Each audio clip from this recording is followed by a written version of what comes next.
no two people see the world the same way. If you focus more on the good things, quote unquote, you will experience more of the good things because your attention is too much on the good things. The things that I don't like have a right to exist. Have you ever felt like life is something you have to force? That if you just work harder, push more, or fight longer, eventually things will fall into place? What if that assumption is the very thing keeping you stuck? In this conversation, we explore two powerful analogies that challenge one of our deepest beliefs, that we must wrestle life into submission to get what we want. Instead, we ask a different question. What if the life you're trying to build begins not by controlling your circumstances, but by changing the way you relate to them?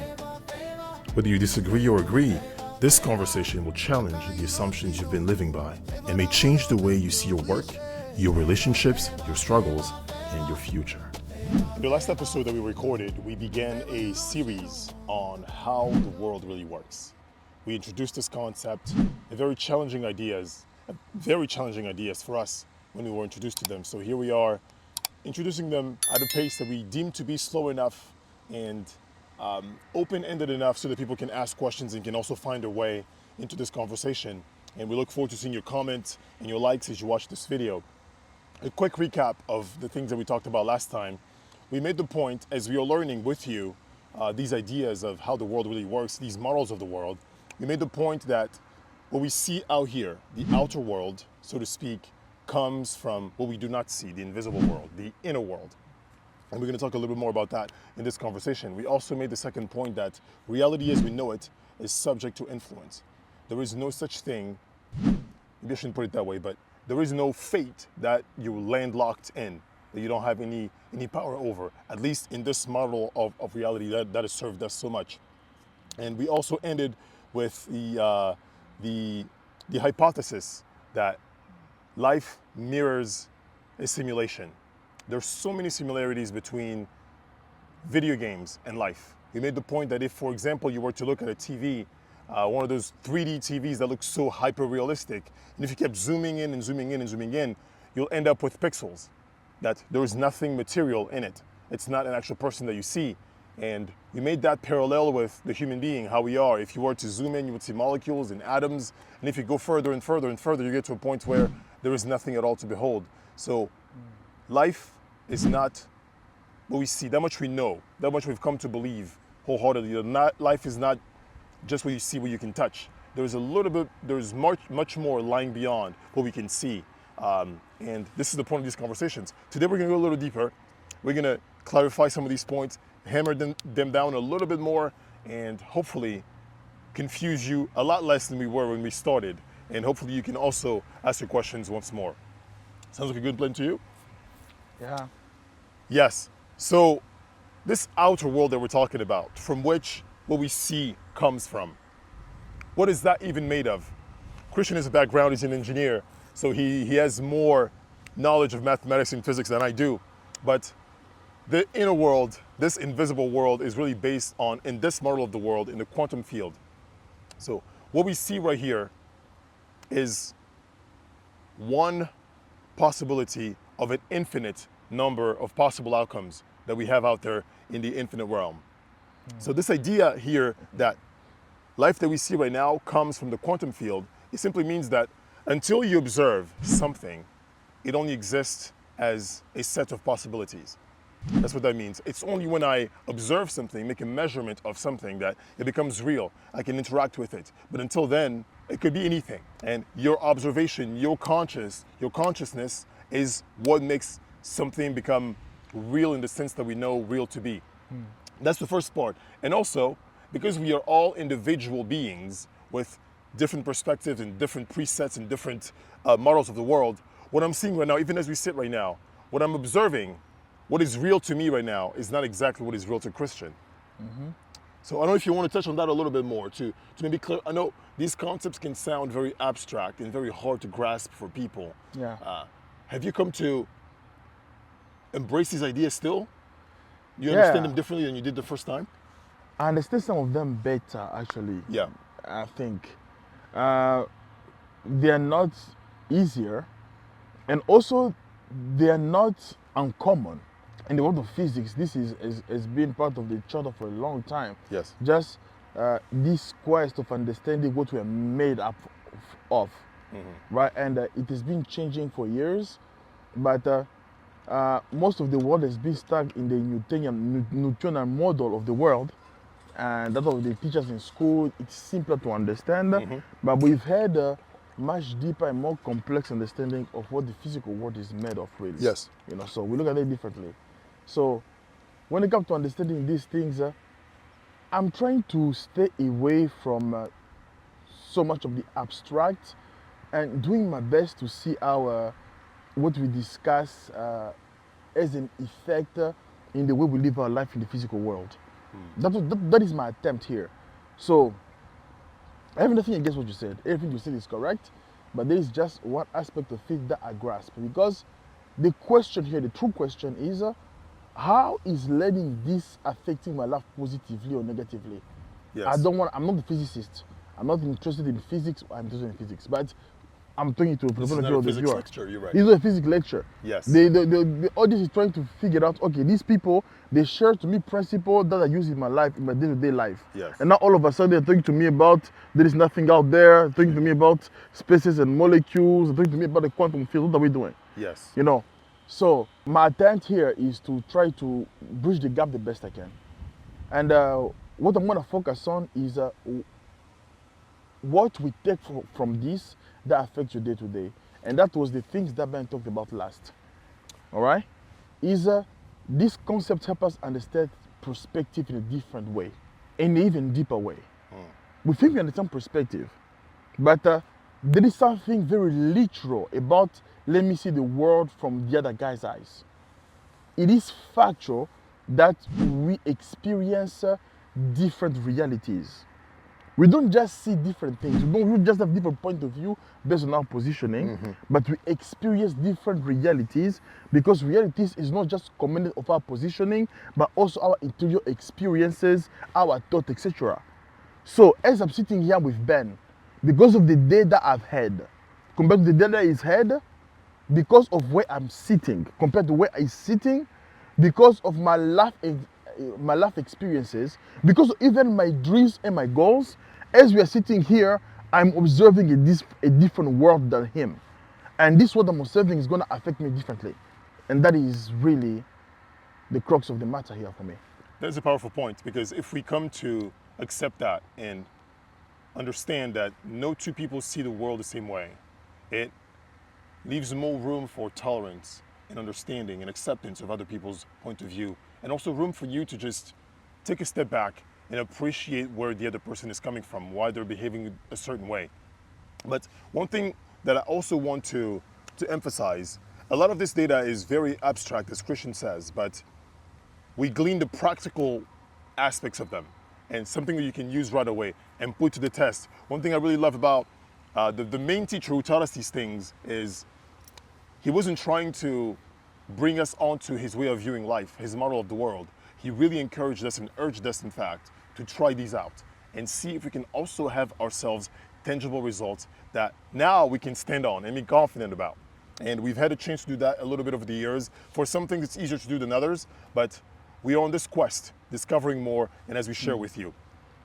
One of the most important aspects of this idea that we live in a simulation, so to speak, that our lives mirror this physical life that we live, it mirrors video games very much. Why is that important? Why should you even care? Well, you should care because if you learn to identify more as who you really are, so your consciousness, the person who's not the body, because you're not your body.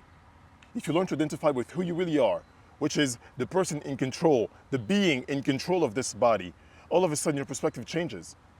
Now you have access to, last time Christian brought up the word cheat code, because if you play video games, you know that there are some things that are not readily available to the public.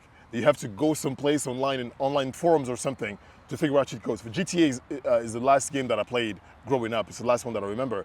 But because of some cheat codes, you could be able to perform certain feats of athleticism or of speed or summon up weapons and things like that other people would not know because they don't have access to cheat codes. Turns out that this life is also like that.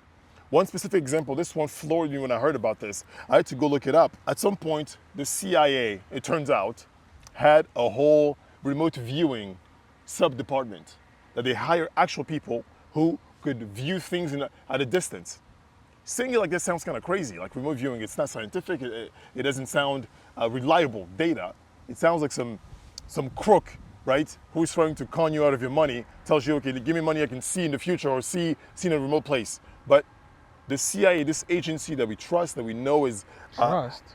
acting, well, meaning we trust its existence. It exists. Yes. That we know it exists. It's made up of highly professional, intellectual people who do not... Who are highly motivated to be at the edge of everything that is possible. That they would have a remote viewing department.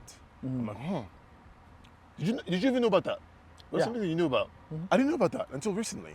I'm like, wait, hold on. So these seemingly spiritual concepts, intangible concepts, are actually real in governments that run this world that we live in. As a matter of fact, not just the CIA, most of intelligences in the world had a program of a sort. And I don't think many people know about that.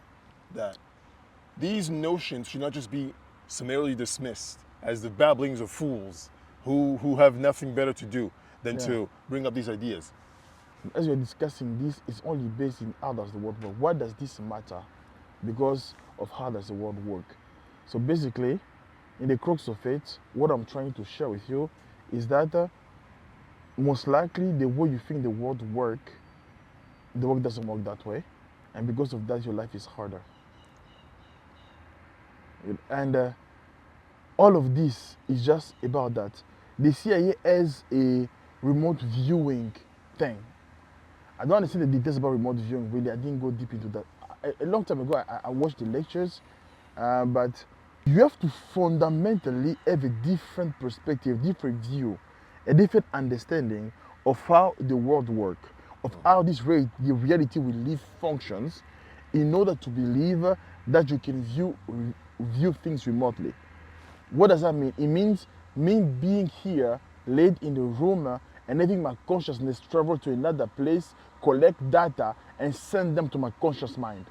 That's what remote viewing is. That is madness.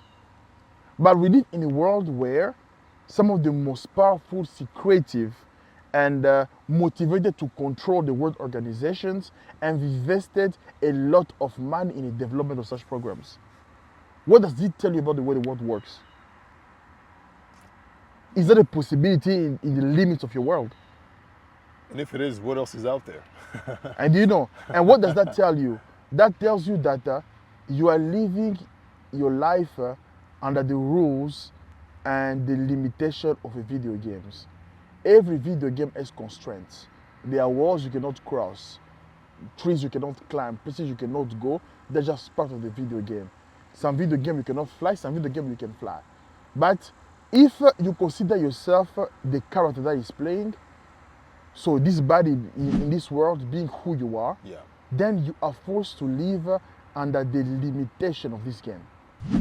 But if you open your mind to the fact that you are controlling a game that has constraints and you are not constrained by those constraints, then you open up yourself to possibilities where you can even change the game. You can remove this current game and play a different game completely that fits you better. Or you can leave the room, or you can make upgrades. You do not have to play by these rules. And people who have an understanding of this are affecting these rules in ways that are surprising, getting different type of results in their life in different ways. And that is what we are attempting to understand ourselves so we can apply them to our lives as well. Yes, this job that you may have, or this activity that you feel as though, you know what, for the rest of my life, I have to live like this. It could be a disease. It could be anything that you feel like fate handed you and you have no control over. We are challenging you to consider the possibility that maybe what I've thought I was stuck with for the rest of my life is not the case. Yes. If we are right, this is at least worth looking into, I would say. Yes. And let me talk to a subset of people, because I mean, there's a lot of people here, but there's a lot of people for whom I have an example that works. Like, for example, we live in a world where there are diseases that we call incurable. Yet, if you're a believer who believes in miracles, you've seen people being healed from them. In order for them to experience that, it has to go to something called faith. They believe of a reality that is free of those constraints. So this does not have to be spiritual. It doesn't have to be about church, but if you have a belief of reality outside of the constraints in which you are currently living, you can experience things that break the rules of this reality. In our current reality, according to our doctors, the rules say if you have AIDS, you cannot be cured. That's it for you. You're done. They use this by diabetes, apparently epilepsy, or those things. Yet, every Sunday, Saturday, there is something I listen to where people are giving their testimonies about being healed from these diseases. They believe them. Obviously, if you're not believing, you're gonna say that is some crazy believer things. They were probably never sick in the first place, etc. But unfortunately, the proof is overwhelming. If you're willing to look, if you want to challenge it and go look at those people who get healed, at the end of the day, the proof is overwhelming. So they're experiencing a life that is impossible for you because they understand that they live outside of the constraint of the physical world. And if you follow even the biblical stories, what we call a miracle is simply Jesus behaving outside of the rule. I'm talking Jesus because he's the most famous miracle worker. It's simply him walking outside of the constraints of this video game, because he does not consider himself just the avatar. So you see, though the rules of this game says that you cannot walk on water, we famously believe, if you're a believer, that he did. So though we believe that you cannot turn water into wine, guess what? Water was turned into wine, and thank Jesus, he rose from the dead. All that is just breaking rules. And you know, for those who says, as above, so below, there is this mirror. In this reality, all of us have access to these things we cannot grasp. It's just a matter of opening our eyes and developing new beliefs that opens up new avenues for us to figure out ways that we can live free of these rules. And I believe that the spiritual transcend the physical, and the spiritual is very close to what scientists call the quantum realm. And what spiritual people do to bring unusual things in the physical is, to the eyes of a scientist, they've developed an aptitude of manipulating changes in the quantum realm and bringing them in the physical realm. Basically bridging the quantum something point. There is a point where things lead from the quantum realm to the physical, or the spiritual to the physical. You know, if you're a believer, a Christian, you will believe that this to be a fact, this to be a thing. But when you look at it, you put your scientist, your good street and heart, all of a sudden you don't believe in it anymore. But at the end of the day, it's the same thing. It is literally the same thing. It's the same thing. People who believe in karma, they believe in luck, they believe in these things. But when it comes to when you put all these ideas presented to them like this, all of a sudden it sounds too far-fetched. Yes. Man, very interesting. I know so many people who are quote unquote scientifically leaning, and yet they check their horoscopes. Obviously. You know, because somewhere you believe in that, you've had results in it. So you read it and it sounds like you. Yeah, I've just come to listen. What we see is definitely not all that there is. Definitely not. You know, it's just a matter of, I've learned that until you've been taught how to see something, until you've been taught what to look for. Peter Sage, in his program, he advises his students to have a notebook, to keep track of all the weird things that you may notice. Just the simple fact of doing that, it prepares your mind, your reticular activating system, to notice these things. And then as you start doing this, you start writing that, wow, that was kind of weird. This morning, I was really craving coffee. And I get to work and somebody offers me coffee. Like, that's kind of weird. Let me note that down. And then you start doing this over and over again with many phenomena that happens, and I promise you they happen. You just haven't been trained or taught that they exist, so you don't know what to look for. You know, I don't know, a silly example could be, my father-in-law, he loves mowing the lawn. He's an amazing lawnmower and all these things. He knows exactly the effects of moles. I don't even know what a mole looks like. I'm not trained to even look at that. There could be a gazillion moles around me with their tunnels on the ground, but I'm not trained to look at it. But once you have the information, once you have the awareness, hey, there could be more going on than what you're aware of. All of a sudden, your antennas, so to speak, are now on and alert, and start writing these things down. And you'll notice that, wow, reality doesn't happen the way that I thought it did. I'm not the one who has to make things happen all the time. But we're gonna get into all these things in the future conversations that we have, in the future chats that we have. Also reminding you, I think it's always important to remind you guys that we are discovering along the way, as you are. And we're gonna be eager to come and share with you these principles that we know have yielded fruit in our lives and present them to you. I believe for today, we want to present to you, as we continue to cement these ideas, there's two powerful analogies that we want to discuss with you to further make sense of how the world really works. The first one is going to be the Lego factory analogy. And then we're going to talk about the museum, the museum analogy as well. I prefer the Lego one. It makes a lot more sense to me. I love the way that it's phrased. I love the way that it makes sense to me. But the other one is also very powerful. So Art gallery. yeah, the art gallery analogy. So with the Lego factory, this is the idea basically. When you get a Lego set, right? When you get a Lego set, you have a limited number of pieces. I didn't make this connection the first time around. You have a limited number of pieces to build a structure, to build anything that it is that you want to build. Yeah. And just like in real life, you only have a limited number of atoms, molecules that make up things, right? Only a limited number of combinations. You can combine them in many different ways, but the individual units are limited. I was like, I never made sense of that. That's pretty cool.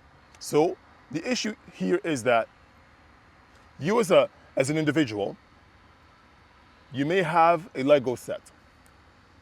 It may be incomplete or complete. Let's say it's incomplete.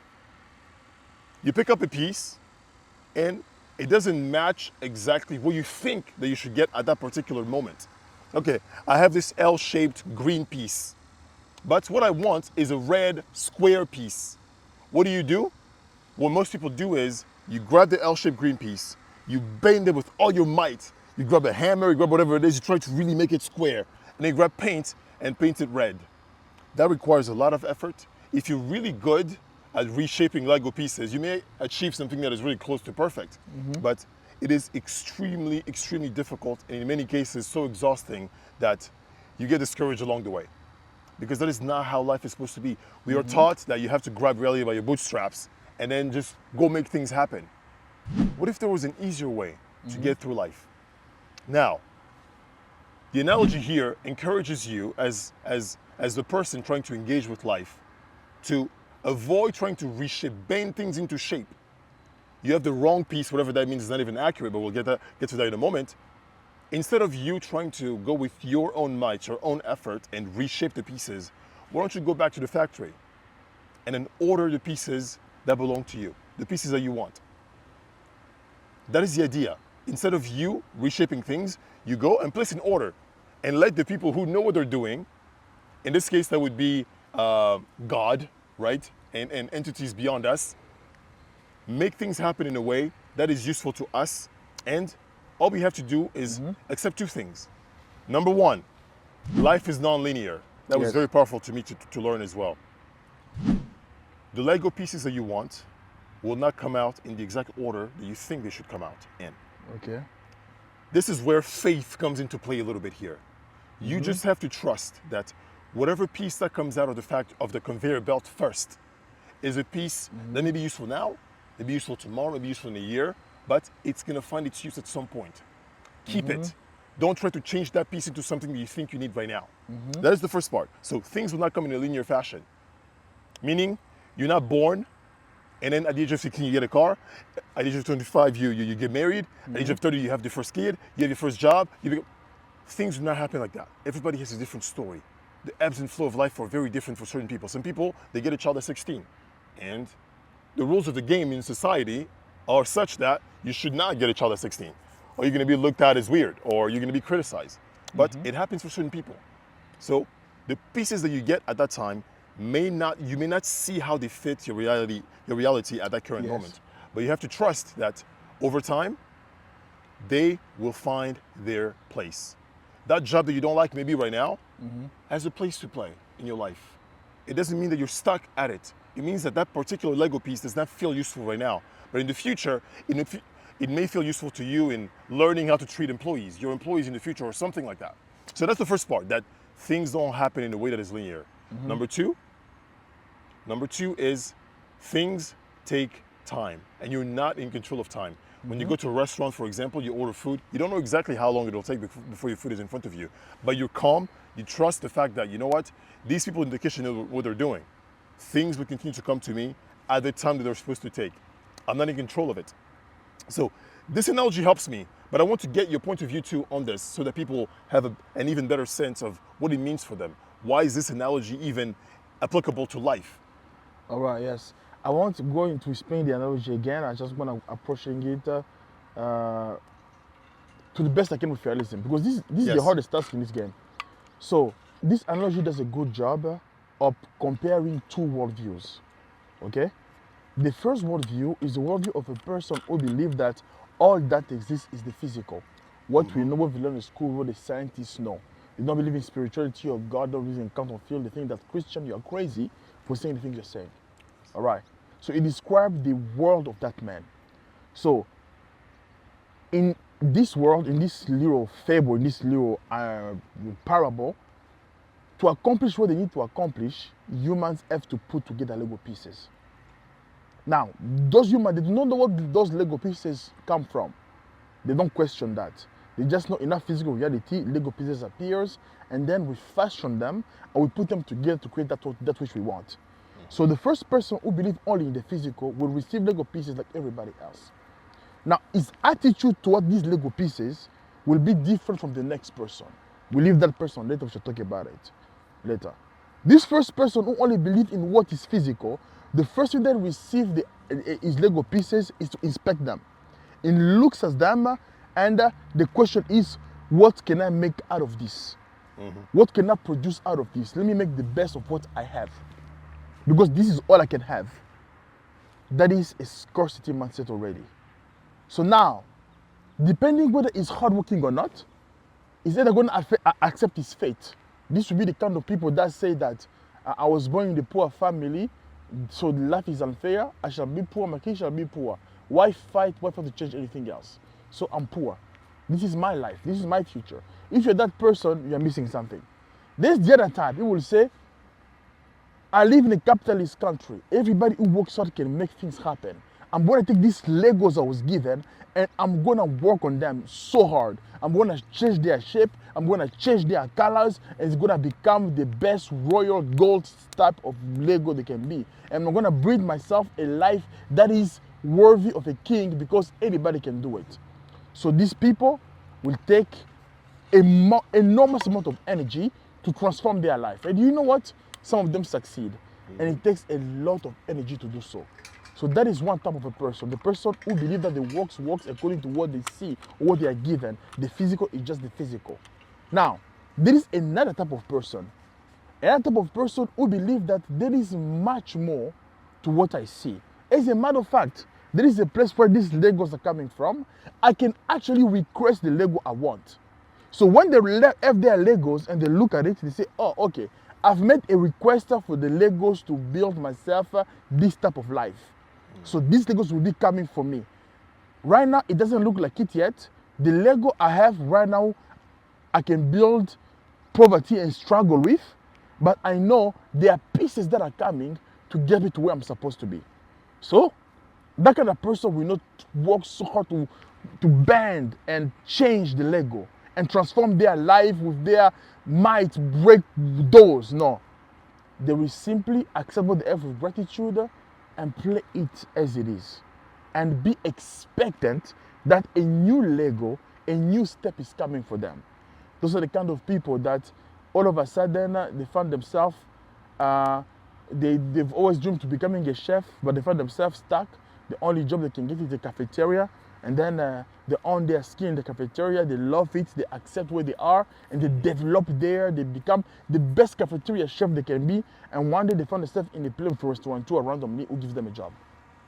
Because they play the Lego, and the Lego is coming. Those two lives has two major differences. The first life is difficult. The first life is strenuous. The first life is of fear and scarcity and frustration. And the next life is one of gratitude acceptance, and patience. So this Lego analogy goes much deeper than just Lego. It's describing two belief systems, and we are introducing to the next one. We are telling you that you do not have to catch your Lego and repeat them and shape them. You can actually be grateful for the Lego you have, play them the way they fit right now, and request a life you want. And the kitchen of life will cook for you the Legos that will live there. As Ben said, if you're in the restaurant, you're sitting there and you order food, the first thing you get is not food. Somebody will come with a glass of water. You don't tell to the waiter, I did not order water. You know that this is just a step. They're going to come with a napkin, they're going to come with silverware, they're going to come with bread, and eventually the steak you ordered will come. If you try to change every bread into steaks every time they brought it to you, or to turn every water into wine every time they brought it to you, or into juice, you may be successful. You may go outside, climb the tree, get some lemon, and turn that water into lemonade, only for you to find out that later on the lemonade was in mean you could have ordered it would have come, you know. Or you can be the kind of person that sits at the table, is grateful for the water, and then ask, can I have some lemonade, please? And wait, and lemonade will come. So this is the crux of this analogy from my point of view. There is even one step further or different, another added insight that was useful to me to learn when I came into understanding this Lego factory analogy, and it is this. Based on what we just discussed, the things that are already manifested, the Lego pieces that you already have, there is nothing more you can do about them. So what you can do, and this is great news, is you can start placing the orders or start expecting the other pieces that you really want. And it will come again at their own time, in their own order. So you spending a whole lot of time complaining and being unhappy about the pieces that you have right now is a futile, humongous, monumental waste of energy that you could use in order for you to patiently and with gratitude wait for the pieces that are sure to come. They're sure to come at some point. So I keep going back to this job because I know that pain all too well. So that one is really fresh in my mind.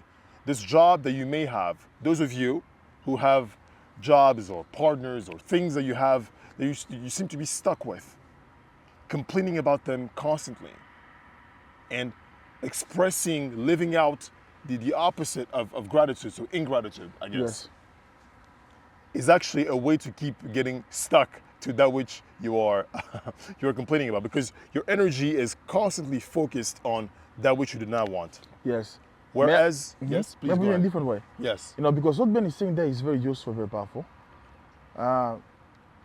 We have not yet entered the cracks on this new worldview in which you believe that there is more and things can be called, the Legos can be ordered, right? We've not yet talked about how are Legos ordered. Yes. Because what is the equivalent of calling the waiter and saying, waiter, I want X in this worldview? And that really is the combination of belief, a combination of the thing that you speak and the thing that you expect, in a way. And I'm talking about this not having prepared for it, but just as my understanding of the subject happens. So now, though you do not believe in this, though you do not believe it to be real, it is real. And it means that when you are complaining, you are showing a certain type of belief while complaining, accompanied with a certain type of speech and a certain type of expectation. So what you are doing is ordering the things that you don't want. So all of a sudden you keep receiving Legos you don't want, because you are a kind of person who complains all the time. And you wonder why your life is miserable. It's because the good that you want, you fight it. Yes. You try to transform it. And the bad that you don't want, you believe it exists out there. You complain about it, you speak about it all the time. You think about it all the time, calling it away from the quantum realm, calling it away from the factory. So the factory people are confused. They are there. We are making good things for people to send them to people. But why is this person keep ordering terrible things? But guess what? We are doing our job as factory makers. We will send you terrible things. It's for that reason that I cannot stand complainers, and I avoid them at all costs. Myself, I avoid complaining. as much as I can. Accept what I have graciously as often as I can, because I've come to understand this because practice taught me. Once your Yes. eyes open to this and you practice, say the punishment is swift. And the opposite also happens, which is a great reward. When you think positively about something that you want in a detached manner, and you start seeing the small thing happens. I hope that I like to do this. I wish that X will happen. All of a sudden, in an unexpected way, the thing you wanted happens.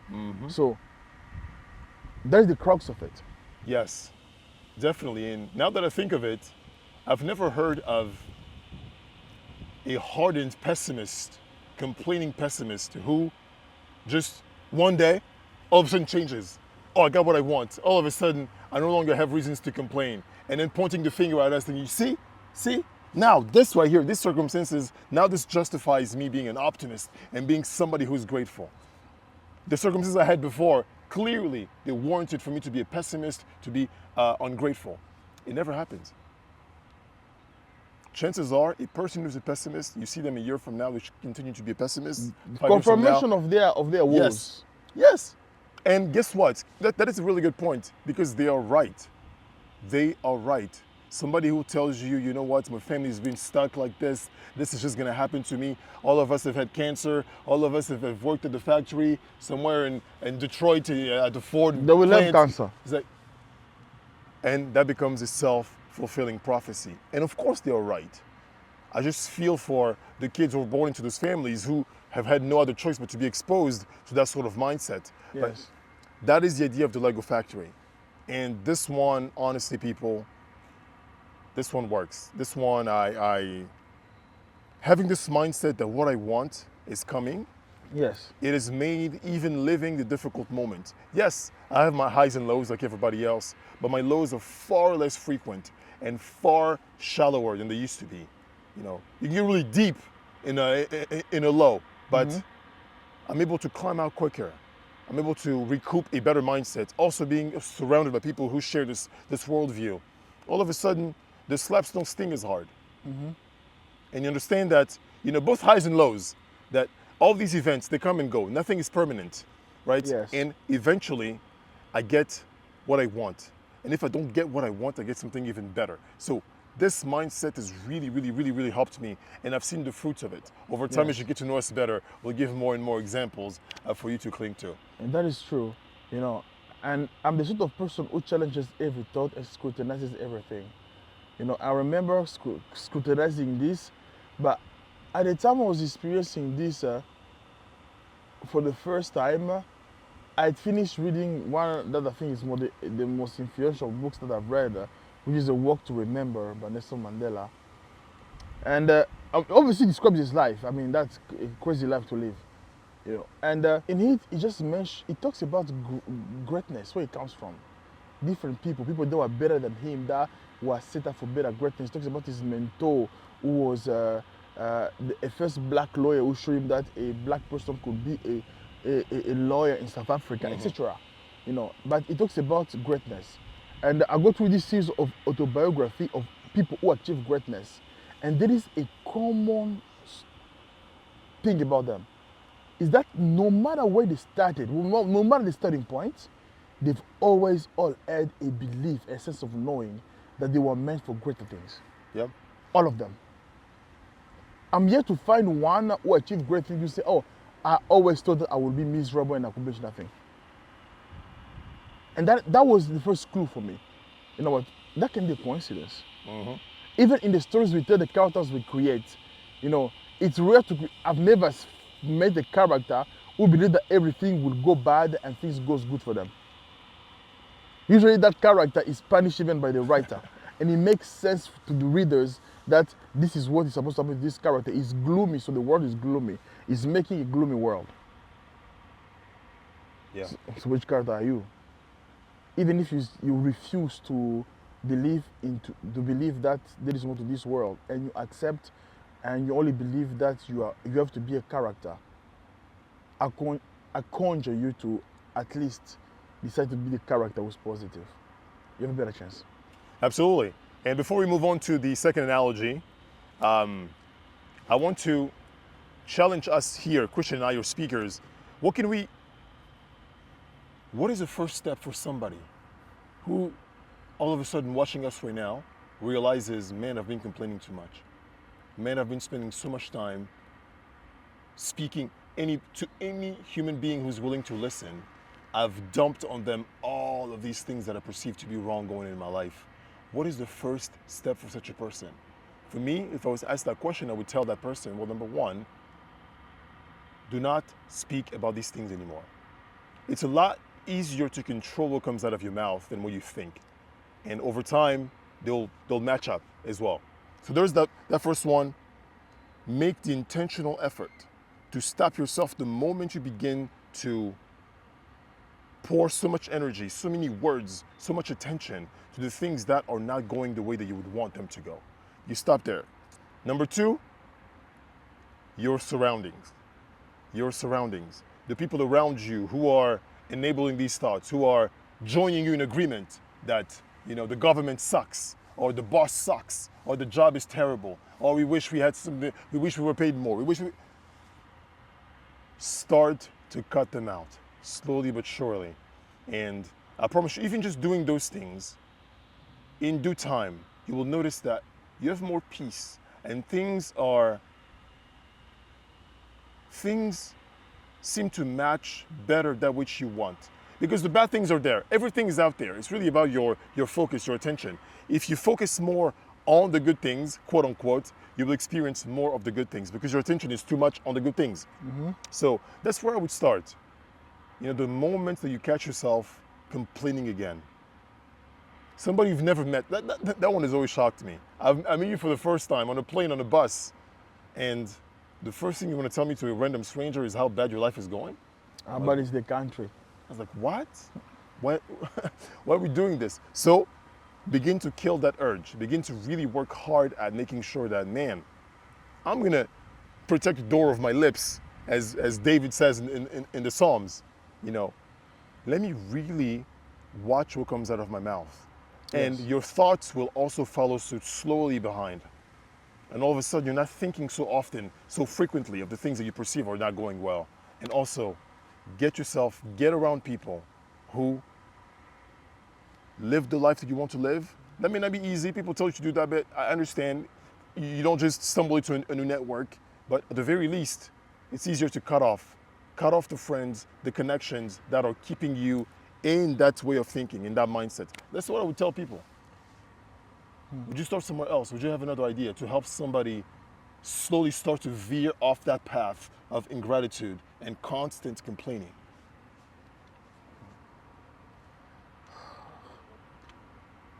Gratitude is the state of being. State of being I lived out. A long time ago, I read a book called Self-Talk. I don't remember the author, unfortunately, in my mind. But that book introduced me to the idea that the way we speak to ourselves affects our psychology and even our biology. The way we respond to positive, negative pain, the way we respond to ourselves, our ability to change things. So, these type of books were things that slowly helped me confirm that this view of the world not only is possible, but it's true. So it depends where you are. If you are a person who does not believe, I would say start by questioning, because if you're complaining, why are you complaining? Because you believe it feels good to complain that way. It serves something. It feels the needs for you, and probably you don't even believe that this nonsense we're talking about is real. So I would say let's go to the root cause. Let's challenge that belief. So ask yourself questions first. Read books. I wish I had a few books that helped me that I could share in mind right now, so you can go read. But self-talk, the power of positive thinking. The power of positive thinking. If you, for some strange reason, Man's Quest for Meaning by Viktor Frankl. Yeah, I think it's one of the most important books I've ever read, to be honest. That's a tearjerker right there. So you need to challenge your worldview, and then you get to a place where now you want to change. So for me, it's really challenging your worldview. Because if right now complaining to you means nothing and you don't believe it hurts you in any way, you actually believe it helps you release the stress and the tension, which I assure you it does. It releases your stress and tension, but it brings more problems. But it does. You're right. You're not crazy. When you talk about it with your wife, to your friends, you feel unburdened, you feel freed. And sometimes when they say yes, go, you are right, you feel vindicated and supported. So it is real. You feel good, but it doesn't mean it's helping you. It's hurting you. So the first thing is to challenge your worldview. And once you have started that journey and you're starting to agree that there is something to this, now you need to do the first step, which control that which you say. Because words and thoughts create. Thoughts are as contagious as diseases. And you spend the most time with yourself. So control what you say to yourself and what you say to others. And then control how much time you spend with people that think the way you don't want to think anymore. Because thoughts are as contagious as diseases. So environment in general. Change your environment yourself by speaking different things to yourself, and change your environment in general by staying away of those who think things that bring despair to your life. Absolutely. And also, shameless plug here, at some point here, Watch Christian is coming up with a community of people who will be adopting these mindsets, this way of thinking that is imbued with gratitude and with positivity. Because it is not as easy as people make it seem to find like-minded people.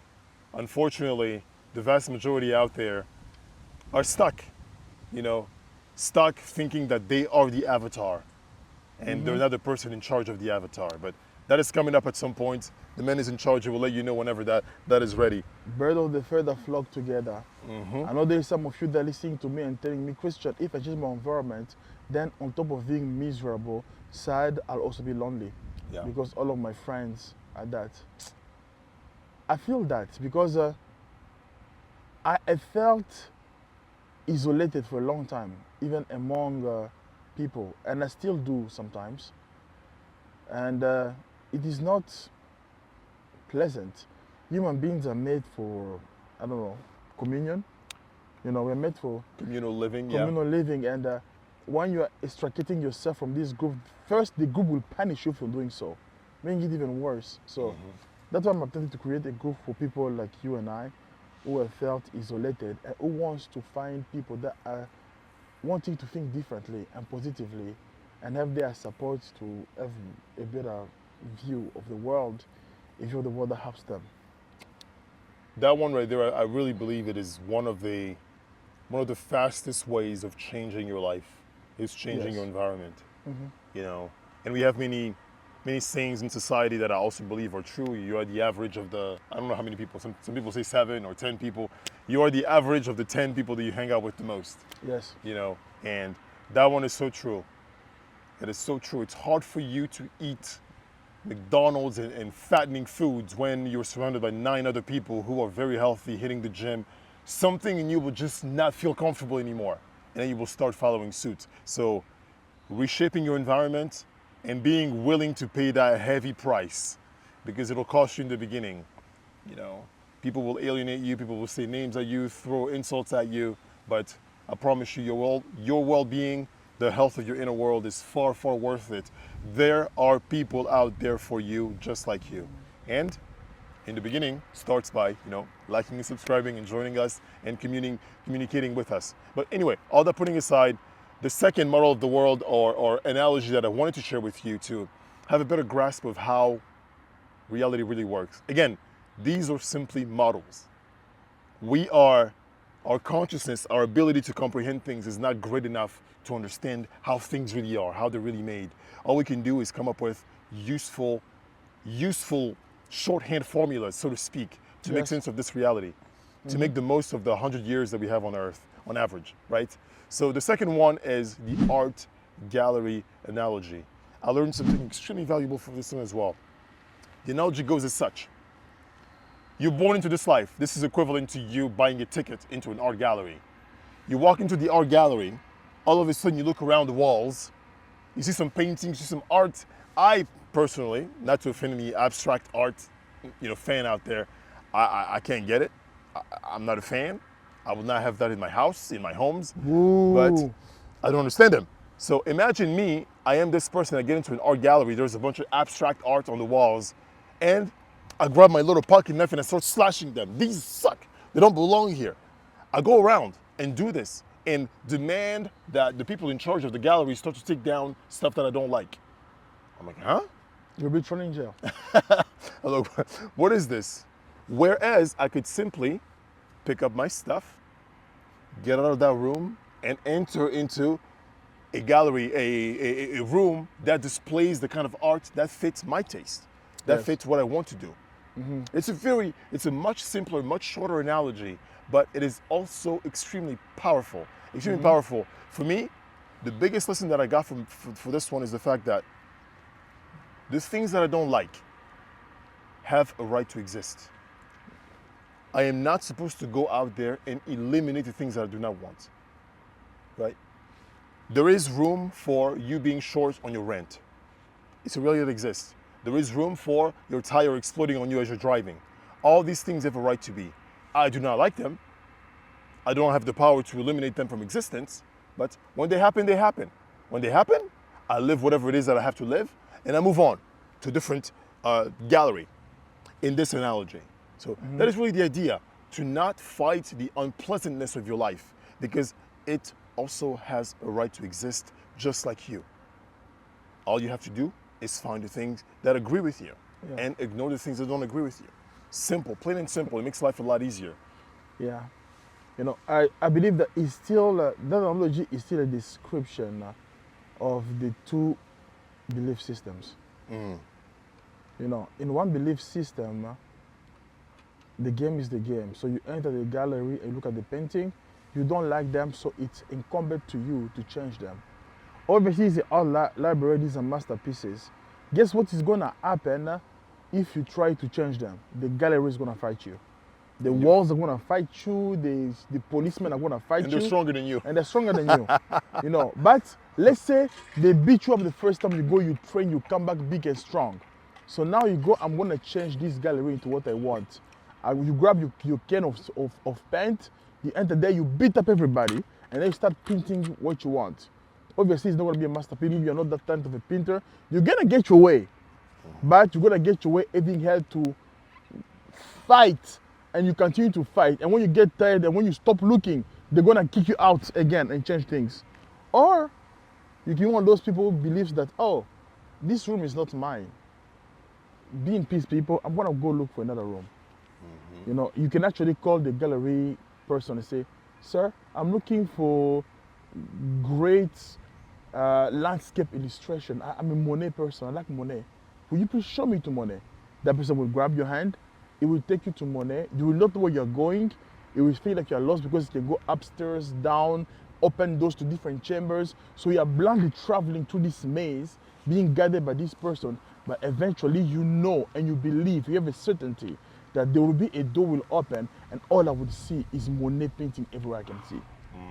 You know, so those are two belief systems. The person who fought, all they had to do was to realize that part of the rules of the game is I can actually request to be sent to a different place.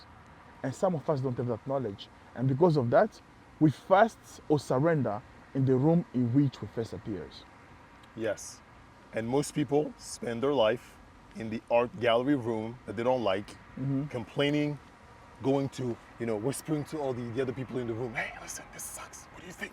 I don't like this. I don't want to be here. And yet, you're talking to somebody who's fully happy to be where they want to be at that time. Or maybe they're also not happy. All of a sudden, you have your little group of unhappy people being unhappy together. And then you feel good about it. Yeah, and once in a while, a Christian or Ben comes to the room and says, hey guys, do you know you can ask that person to show you another place? Go there, what do you know? Get out of our faces.